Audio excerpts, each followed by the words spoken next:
listening to the podcast Discarded, a true crime show that covers unsolved cases and works with real families to search for real answers. With your host, Lynn Marie. Welcome back for Episode 7, Part 1 of the Jack Jimenez Story. The case of missing person Jack Jimenez hits close to home for me, and quite literally. This is a case that's haunted many in my hometown for the last 22 years. Jack Jimenez disappeared May 21, 1998 from Mastic Beach, New York, just shy of his 21st birthday. Jack and I were acquaintances in junior high and high school. I remember him quite well. In fact, I don't know anyone I went to school with who doesn't remember Jack, and everyone I speak with shares a similar opinion of him. He was kind, always smiling, always making people laugh. He had his own group of friends, a very tight clique, and outside of that, though, he still got along with everybody, regardless of what quote-unquote, group that they hung out with. When I announced that I was going to be covering Jack's case, my inbox was flooded with kind messages about Jack and people offering to help in any way they could. It was actually a bit overwhelming, and it really spoke volumes to me about the impression that he actually left on so many people. I remember when Jack first disappeared. I remember seeing it on the news briefly. I remember seeing missing persons flyers posted, and I remember someone I actually knew rented a room in the same house Jack lived in, after he went missing. But there was very little information that was given to the public other than the information that was seen on the missing persons flyer. The information on the missing person flyer merely indicated what he was wearing and that he was last seen on Neighborhood Road near, at the time it was called D&K Deli, but it's changed names several times since then. But that was it. There was nothing after that ever given to the public. However, I did hear the swirl of rumors. I heard everything from the possibility that Jack fled the country, to Jack fled to Florida, Jack went into the witness protection program because he was supposedly involved with the Colombian cartel, and lastly, I did hear that Jack was murdered. And let me point out that Jack's body has never been found, so this is a missing persons case as far as we know, as opposed to an unsolved homicide case. And the case has been officially closed for years. So that said, all of these rumors, all of these different theories with no solid backstory behind any of them. Like I said, I knew Jack, but not very intimately, merely as an acquaintance. So I had a hard time theorizing or speculating as to the probability of any of these rumors. However, when I am searching for a missing person, I have to consider and carefully vet, as best as possible, all of the information I'm presented with from anyone and comb through everything in the event that there is some small shred of truth that can help us find an answer. Now, remembering Jack, the way I think many of us remember Jack, the worst thing that I could see Jack doing was smoking weed and maybe selling it. It was high school. Most of us smoked weed back then, and it's legal now anyway. But I never pegged Jack to fit the profile of someone who was involved with the cartel. So my assumption was that Jack selling weed was just morphed into some overinflated tale of him, being into this hardcore drug trafficking. I wasn't buying it. But like I said, I knew Jack, but I didn't really know Jack. Nobody really knew Jack except for the people who were closest to him. So in addition to trying to understand the events that led up to Jack's disappearance, I thought it was really important to understand who Jack was as a person and tell his story. Aside from a small feature on Channel 12 News and in Newsday, there was no coverage on Jack or his case. So I connected with the person who was closest to Jack, his brother Jason, who I refer to as Jay. After connecting with Jay, I learned so much about Jack, but I also learned about so many other significant losses to both Jack and Jay. I learned that they lost their father when they were very, very young. I also learned that their mother, Stella, had passed away just a month prior to Jay and me connecting about doing the story. We talked at length about Stella's relationship with Jack and the unfathomable pain of the loss of her firstborn son that she carried with her till her very last breath. She died without getting answers, without a memorial for her son, and no closure. Another person who was closest to Jack and Jay, one of their very best friends and truly considered family, was John Suska, and he passed away in 2018. We also talked about John at length as well as his relationship with Jack. And when Jack went missing, John was one that searched high and low for his brother Jack and never gave up. So I'm working very closely with Jay to put this story together. And what do you say to someone who has lost their father, their brother, their mother, and their best friend, all before the age of 42. We talked very honestly and openly about statistics and the probability of a 22-year-old cold case being solved. So we agreed that our primary focus would be to tell Jack's story and at the very least keep his memory alive.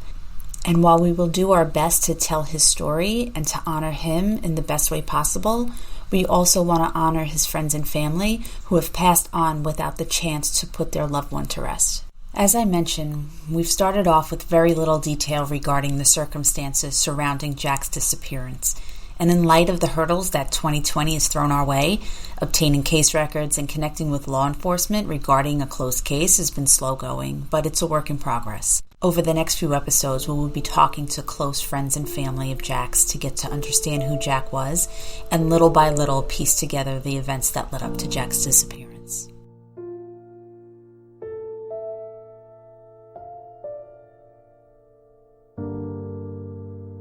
My name's Jay. Jack is my brother. My brother Jack disappeared May 21st, 1998, 22 years ago. My brother was my everything.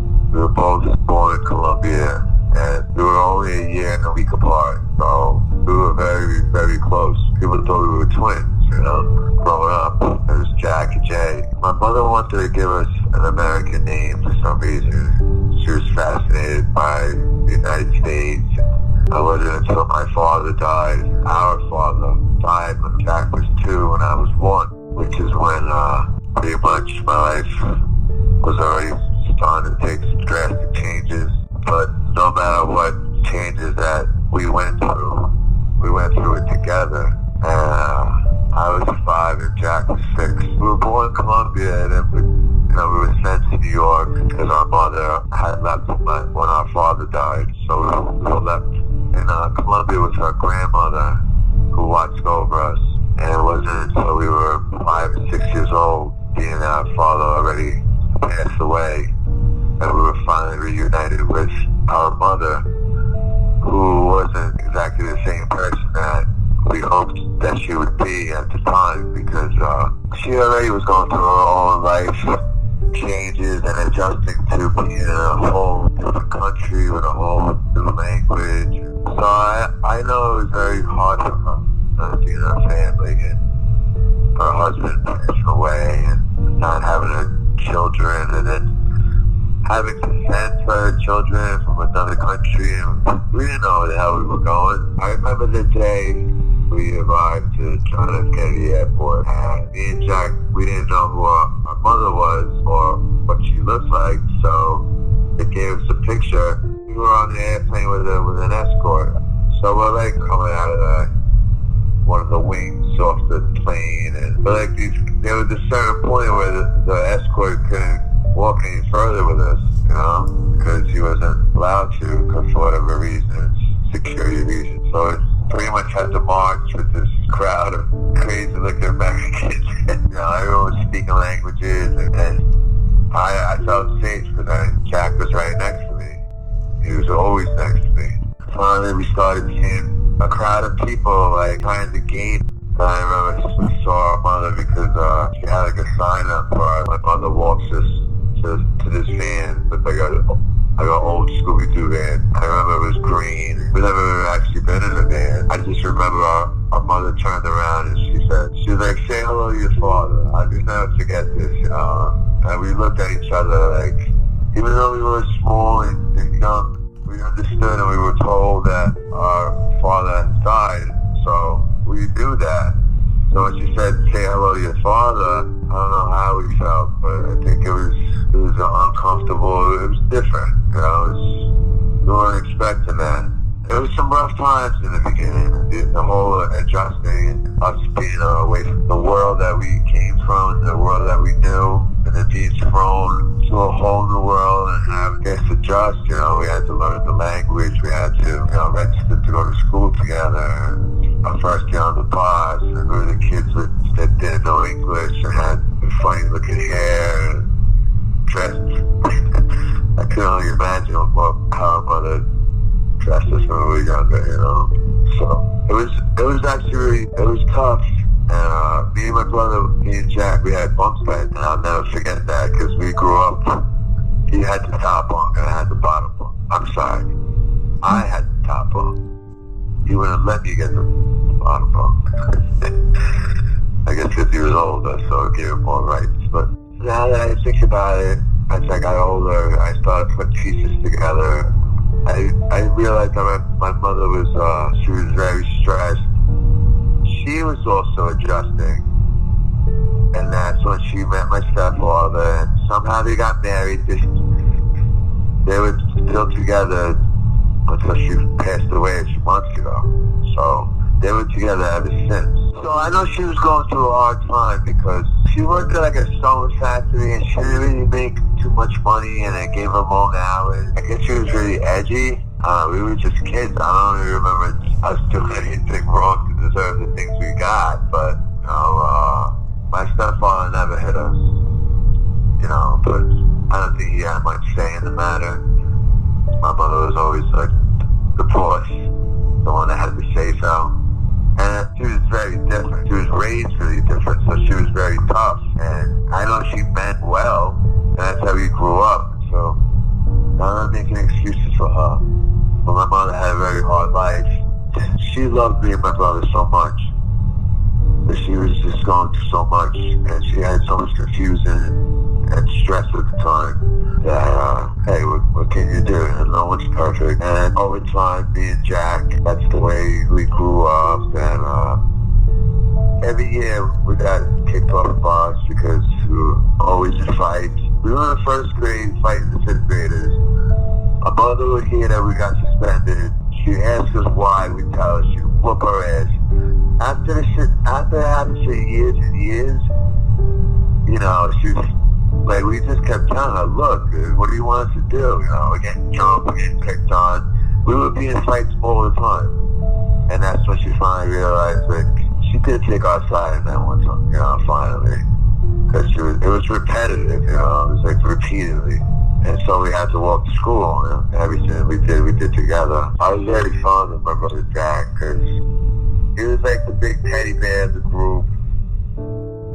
He was like the coolest guy, you know. Everyone always said the same thing about Jack. They say how they had a great time with him and how he was so funny. I heard my brother was the kind of person, he would hang out with anybody. He connected with everyone, you know, and he was very tough. He was very overprotective over me. Like, I'll never forget that. No matter what, like, he had my back. Like, it wasn't, he was like really protective over me. That's probably one of the things that I miss the most, you know.